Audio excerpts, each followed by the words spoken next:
আজ অর্থাৎ 14ই মে ঠিক সকাল 10:30টায় প্রেস কনফারেন্সের মাধ্যমে উচ্চ মাধ্যমিক শিক্ষা সংসদের বোর্ড সভাপতি পার্থ কর্মকার মহাশয় জানিয়ে দেবেন তোমাদের চূড়ান্ত ফলাফল। এই 2026-এর উচ্চ মাধ্যমিকের চূড়ান্ত ফলাফল প্রকাশ হবে। আর এর কিছু সময় পরে বেলা 11টার থেকে তোমরা তোমাদের রেজাল্ট চেক করে নিতে পারবে বাড়িতে বসেই অনলাইনে, বিভিন্ন ওয়েবসাইট ভিজিট করে বা অ্যাপস ভিজিট করে।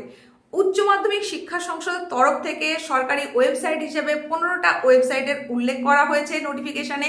তারই সঙ্গে সঙ্গে 5টা অ্যাপসের কথাও কিন্তু বলা হয়েছে। এই বছর মোট পরীক্ষার্থীর সংখ্যা 7,10,000-এরও বেশি, এবং তার মধ্যে কিন্তু ছাত্রের তুলনায় ছাত্রীর হার অনেকটাই বেশি। ছাত্রের হার যেখানে রয়েছে 44%, সেখানে ছাত্রীর হার 55.6%। তোমাদের এই পরীক্ষা শুরু হয়েছিল গত ফেব্রুয়ারি মাসের 12 তারিখে এবং শেষ হয়েছিল 27শে ফেব্রুয়ারি। আর আজ অর্থাৎ 14 মে সকাল 10:30টায় চূড়ান্ত ফলাফল প্রকাশ হয়ে যাচ্ছে। আর আজই কিন্তু তোমরা মার্কশিট এবং সার্টিফিকেটের হার্ড কপি পেয়ে যাচ্ছ স্কুল থেকে। তোমাদের স্কুল থেকে নিশ্চয়ই জানিয়ে দিয়েছে ঠিক কখন তোমাকে স্কুলে যেতে হবে, সেই সময় গিয়ে তুমি ওই হার্ড কপিগুলো পেয়ে যাবে, যেটা তোমার ভবিষ্যতে কলেজ ভর্তিতে ভীষণভাবে কাজে লাগবে। তাছাড়া ওই মার্কশিট এবং সার্টিফিকেটটা তোমার কিন্তু রাখতে হবে, তাই অবশ্যই সেটা কালেক্ট করে নেবে। আর তোমরা যারা যারা ভীষণভাবে টেনশনে রয়েছে বলে জানাচ্ছ, রাত্রে ঘুম হয়নি এরকম জানাচ্ছ, তোমাদের বলি এটা খুব স্বাভাবিক ঘটনা।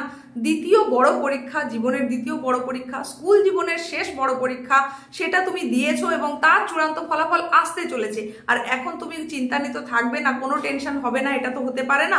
সেটা যদি হয় তাহলে সেটাই হবে অস্বাভাবিক ঘটনা। তবুও বলি মন শান্ত রাখো, পজিটিভ থাকো। রেজাল্ট কিন্তু ভালো হচ্ছে, বারংবার আমি তোমাদের বিভিন্ন ভিডিওতে জানিয়েছি পাশের হার বাড়ছে। পাশের হার 90% অ্যান্ড অ্যাভাব তো অতি অবশ্যই হচ্ছে। সুতরাং তোমাদের এত চিন্তার কোনো কারণ নেই। আর যারা তোমরা জানতে চেয়েছিলে যে প্র্যাকটিক্যালে বা প্রজেক্টে ফুল মার্কস দেওয়া হয় কিনা, সেক্ষেত্রে আমার উত্তর হচ্ছে যে প্রজেক্ট যদি তোমরা সময় মেনে স্কুল থেকে যে সময় দিতে বলা হয়েছে সেই অনুযায়ী যদি দিয়ে থাকো তাহলে অতি অবশ্যই ফুল মার্কস বেশিরভাগ ক্ষেত্রেই দেওয়া হয়, বা কোনো কোনো ক্ষেত্রে হয়তো দেখা যাবে 20-র মধ্যে 18-19 পর্যন্ত দেওয়া হয়েছে। প্র্যাকটিক্যালের বিষয়টাও প্রায় সেই রকম, তবে কেউ যদি একেবারেই কিছু না করে খাতা জমা দিয়ে আসে এবং আশা করে ফুল মার্কস দিয়ে দেওয়া হবে, সেক্ষেত্রে তো আর হওয়া সম্ভব নয়। তো লেখার ক্ষেত্রে তোমরা যারা জানতে চেয়েছো যে কত নম্বর পর্যন্ত গ্রেস দেওয়া হচ্ছে, গ্রেসের চিন্তাটা খুব বেশি এখন করে তো আর লাভ নেই। যেটা হওয়ার সেটা হয়ে গেছে, এরপরে এখন সেটাকে পরিবর্তন করা যাবে না। তবে তোমাদেরকে আমি এটা বলেছিলাম যে যারা মোটামুটি লিখে এসেছো এবং নম্বর দেওয়ার জায়গা রয়েছে এমন যদি ব্যাপার থাকে তাহলে অতি অবশ্যই তুমি পাস মার্ক তুলতে পারবেই, সেখানে কোনো চিন্তার কোনো কারণ নেই।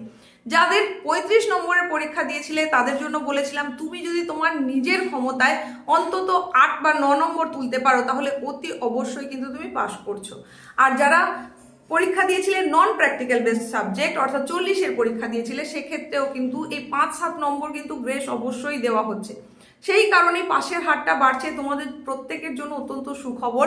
তবে তারই পাশাপাশি আমি বলেছিলাম যে ফার্স্ট ডিভিশনের সংখ্যাটা কমে যাচ্ছে, সেকেন্ড ডিভিশনের সংখ্যা কিন্তু বাড়ছে, এবং মেধা তালিকায় যারা আসছে তাদের সংখ্যাটা 100 ছাড়িয়ে যাবে সেরকমই অনুমান করা হচ্ছে। বিভিন্ন সূত্র মারফত অন্তত সেরকমই খবর আসছে, তবে এগুলো কোনোই কিন্তু অফিসিয়াল আপডেট নয়। একটু পরেই তোমরা একদম অফিসিয়াল বিজ্ঞপ্তি জানতে পেরে যাবে, সেখানে প্রেস কনফারেন্সের মাধ্যমে বোর্ড সভাপতি অ্যানাউন্স করে দেবেন আসল চিত্রটা ঠিক কি, সেটা তখনই আমাদের কাছে পরিষ্কার হয়ে যাবে।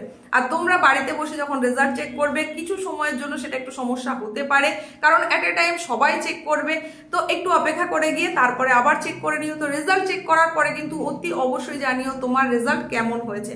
অনেকেই তোমরা এর আগের ভিডিওগুলোতে জানিয়েছো কে কত নম্বর আশা করছো, তো তাতে দেখা যাচ্ছে অনেকেই কিন্তু যথেষ্ট ভালো নম্বর আশা করছে, 80%-এর অ্যাবভ নাম্বার পাবে এরকমও অনেকে দাবি করেছে। তো প্রত্যেকের জন্য রইল শুভেচ্ছা, শুভকামনা, রেজাল্ট খুব ভালো হোক। এখন যেটুকু চিন্তা হচ্ছে সেটা একটু দূরে রাখো, মনকে শান্ত রাখার চেষ্টা করো, অবশ্যই পজিটিভ থাকো, তোমার রেজাল্ট নিশ্চয়ই ভালো হবে।